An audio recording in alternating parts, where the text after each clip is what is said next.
Welcome to Workplace 360. I am Siddhi Pararkar, and today we are going to be diving deep into one of the most critical topics in the HR professional, that is DEI, which is diversity, equity and inclusion. DEI has become more than a buzzword. It is a fundamental part of a successful and sustainable organization. But the question remains the same. How do companies on the surface level develop DEI into their workplaces? In this episode, we are going to be covering what DEI is, what are the challenges faced under DEI, and what are the measures through which DEI can be tackled by professionals. Joining us today, we have Lakshmi Ganesh, the Head of Human Resource and Administration at Auxilo FinServ. Lakshmi has over 15 years of experience in this sector, and she has been a good professional. So I guess she would be the best guest to have on the show. So Lakshmi, hi, welcome to the show. Thank you, Siddhi, for having me. How are you doing today? All good, thank you. Today we are going to be talking about DEI. So firstly, let me just tell you, initially when we were thinking about Workplace 360, we wanted to do something related to HR, but something that might be helpful not just for HR but for everyone as well. Because a lot of time what happens is that we don't know what's happening in HR. We just simply think that they have to get new employees in and sometimes fire people as well. So apart from that, there are other things to their job as well. So I guess through this series we'll be covering that and letting the other people know what the actual job or the actual workplace looks like for a HR. So let's talk about DEI for this episode, and what are the major DEI challenges that the organizations face? Okay. So Siddhi, I'll just add here, DEI probably for me, if you ask me, it was always in existing. It just got a more formal framework in the last couple of years. So otherwise, DEI as a concept was always existing in the industrial sector. So I'll say with regards to the challenges, so again, so when I say diversity, equity, inclusion, this three carries three different pillars, okay? That there are three strong pillars and each requires a lot of work on its own, while for many diversity may start with the kind of gender diversity or with the kind of age diversity or the sex diversity, but there's a lot of meaning and depth to each of these pillars, okay? So not probably, I think by now everyone is much aware or educated that what the differentiation of this three word is. So but I will say what happens with regards to, so probably with me also personally, so it was not like on a single day when I thought, okay, let's start a DEI program from today. It happens over a past of months or discussions. So I'll say it is very imperative or important that at a leadership level there is a buy-in, okay? So again this is a concept where I'll say HR alone cannot do anything. So there is a lot of importance where the leadership team or the management, or with regards to the goals or the scorecard, everywhere, like it's both we imbibe in our daily working, as well as there are scorecards to measure with regards to the DEI aspects or the impacts that we carry. So I'll say the challenges with regards to, while again large sized organizations have been probably successful in managing and leading this, there are a lot of new age organizations who are also stepping stones into building this. Okay. So it is very important that at an org level we accept this fact that we want a DEI as a framework within the organization. The second bit is the clear goals defining it. So I'll say again, like I said, just increasing the diversity, or probably that are all the stepping stones. I'll say that cannot be disregarded. That's also important. So I'll say, but these are stepping stones. So I'll say an organization cannot achieve everything in first year or in a couple of months. So there should be a plan. So like where you have a clear business objectives for 3 years to 5 years. So similar is the DEI as an aspect or as a concept, where you have a short term to a mid term to a long term plan. Okay, so second is that, And the third most important thing probably which stitches both of this is the culture of the organization. So I'll say again, even if one sector of the people is wanting to do something differentiating in this aspect, but if there are other sector of people who culturally doesn't resonate to it, it's again going to be a failure.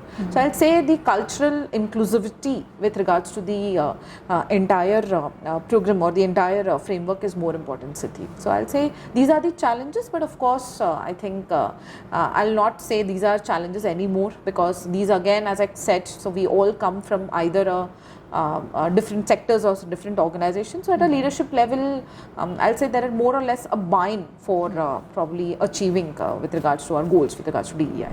So majorly, I guess these have been the challenges for DEI, and always. Right now they are emerging pretty much in every industry. As a leader, how would you like to tackle them?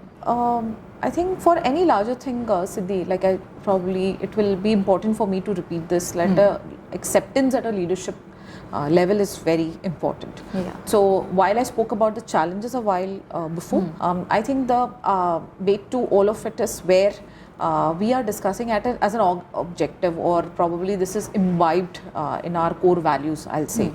So where as a systematic approach, we at our level are accepting the fact that we want this change or we want to imbibe it, and I think that solves 50% of the problem. Then probably it's a matter of basically planning things and accordingly executing it. But I'll say the formation part, where there is an acceptability, or how do we want to do or what we want to do. Yeah. Now every organization will have a different appetite, so I will only say that let's not jump the guns and say that if someone have done 10 things, let me also just do that 10 things again here.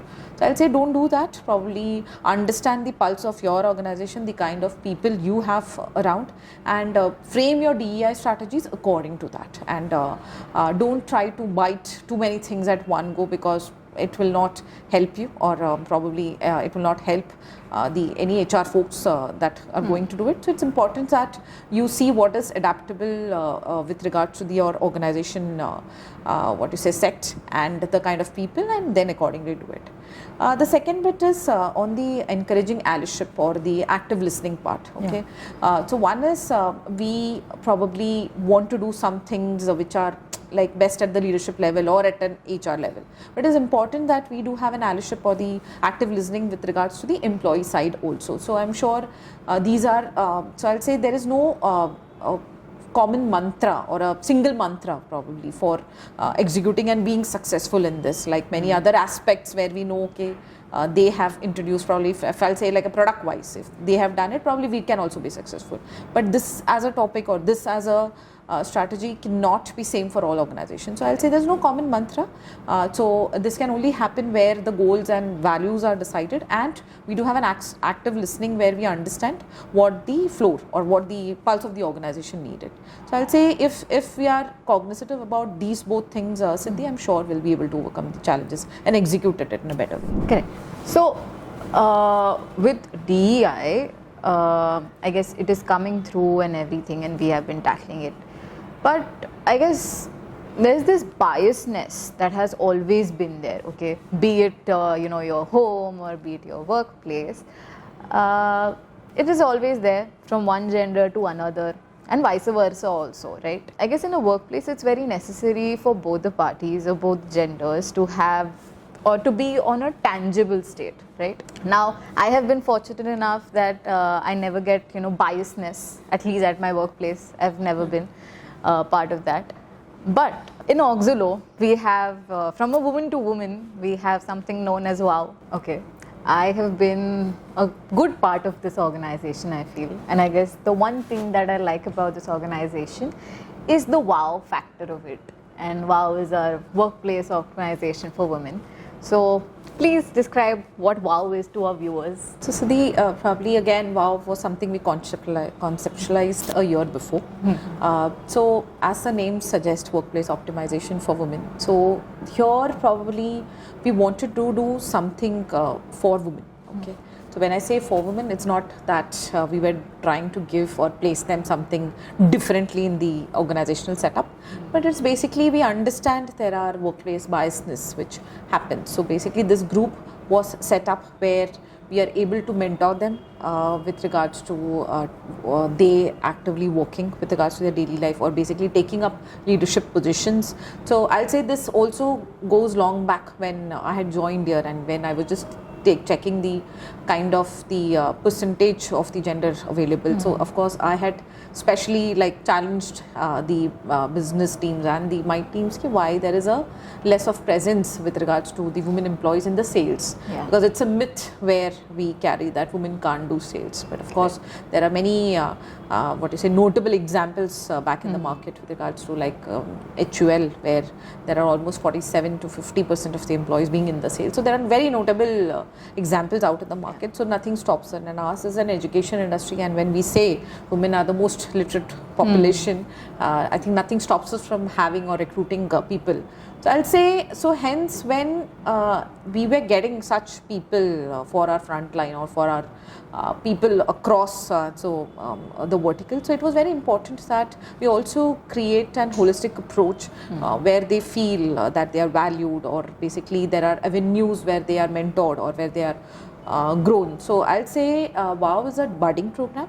It still has to see a lot of phases to it. But when what I meant by budding is basically where we thought that a mentor is very important. And while I'm not discounting the fact that a male counterpart will also require. So we are not being biased here, but we understand the kind of biases that a woman employee may face on the job. So the WOW basically helps this person to embrace the kind of differences or the kind of workplace discrimination at times that they may get, with the kind of mentorship program that they have, and more importantly the kind of habits or the hobbies probably that they want to embrace. So WOW is a bouquet of that, where we want to focus on how a woman employee can grow with us. Okay. I have a lot of colleagues who work in different organizations, and there is this always unconscious biasness that they have, from gender to gender. Okay?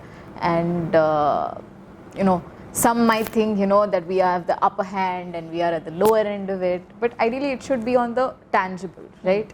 So as a professional, what is your take on this biasness? Because it comes from, I guess, it comes from way before, right?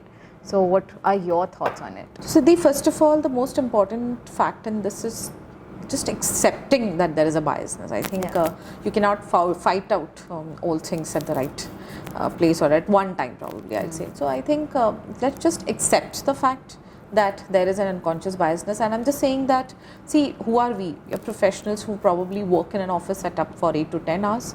We go back and take our personal role back home again for another 8, 10, 12 hours. So I'm just saying these are the same professionals who day in and day out change couple of roles with regards to a leader, with regards to a manager, or with regards to a sole worker, so back home as a mother, father, or whatever kind of roles that they have to play. So I'm just saying that human mankind is such where we kind of adjust, adapt to different settings. So there are a lot of things we are absorbing day in and day out. So there is naturally a biasness that will set in or that will come in. So I think the first important thing is let's just accept that there is a biasness, of course. But more importantly, probably how do we come out of it or how do we deal with it is to have an open communication about it. Probably like there are things that a person may carry in his mind and not able to speak about it, or not, or probably that person would have made a conclusion that this is how it has to work. For example, like you just quoted an example, like a woman employee cannot work in the sales. So I remember when Auxilo also had this challenge, we had actually done a lot of discussions starting from the leaders with regards to all the second in level or the third in command leaders or the managers who are going to manage this women employees. So it is very important that we do have an open dialogue with them. And I think more importantly with regards to how do we tackle with the biasness is having a sensitization or a training, to be a better word. So I'll just say, just going back to the same example, while we had an open dialogue with all these people, it was important that how do we teach them, or how do the tell them okay, it is okay to accept certain facts. So I'm just not talking about the women employees, the kind of sect or the kind of people that they may have. So of course Auxilo is still I'll say we are still far behind with regards to the DI framework, that the kinds that we want to adopt.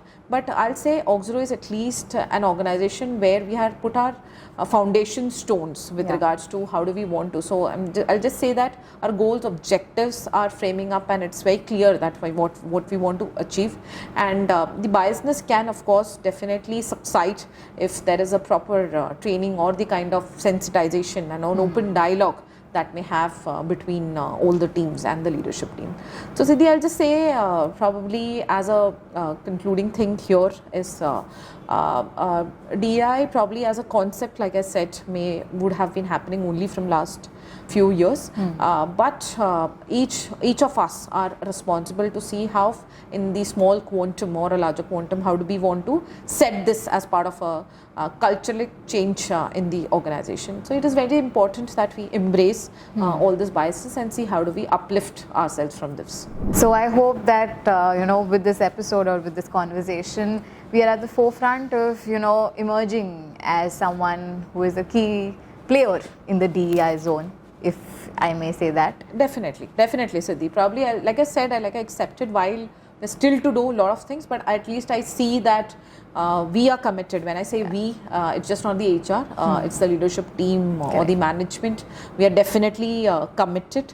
How do we want to go about it? And I think that is where you have basically achieved the major part of your task, and I'm sure Auxilo as an organization is embracing this change and definitely want to imbibe this as part of their growing times. So we're coming towards the end of this episode. Thank you so much for being the part of it. This conversation has been helpful, and I guess we would love to see changes coming through when viewers watch this and they get this mindset into their heads as well. So thank you for being a part. It was lovely having you. Thank you so much, Siddhi, for having me too. Thank you. So thank you for tuning into this episode. I hope you found this conversation insightful and there was something to take back from it. For more such content, please don't forget to like, comment, share and subscribe to Auxilo FinServe. Thanks for watching.